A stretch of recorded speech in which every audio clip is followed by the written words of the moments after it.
મિત્રો કેમ છો? મજામાં? તો આજે આપણે સિલાઈ મશીન વધારે પડતો અવાજ આવતો હોય, જો આ રીતના બહુ વધારે અવાજ આવતો હોય તો તમારી મિત્રો આ જે દાબ જે છે ને તમારો એ ઉપર રહેતો હોય, તો એના માટે આપણે હું તમને સેટિંગ કહું એ કરવાનું છે. તો એના માટે આપણે આ સેટિંગ છે, અહીંયા અંદર બોલ એક આવે, એ બોલ આપણે ઢીલો કરવાનો છે.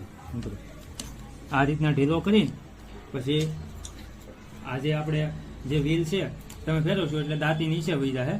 દાંતી નીચે આવે એટલે તમારે આ દાબની માથે આ રીતના ડિસમિસ રાખીને તમે મારવાનું છે, એટલે તમારો દાબ નીચે બેસી જાય અને પછી બોલ ફિટ કરી દેવાનો છે, એટલે તમારું મશીન અવાજ ઓછો આપશે. તમારા મિત્રો આવા જ વિડીયો અમારા જોવા માટે અમારી ચેનલને સબસ્ક્રાઇબ કરો અને બીજા મિત્રોને શેર કરો, જેથી બીજા મિત્રોને પણ ઉપયોગ આવે.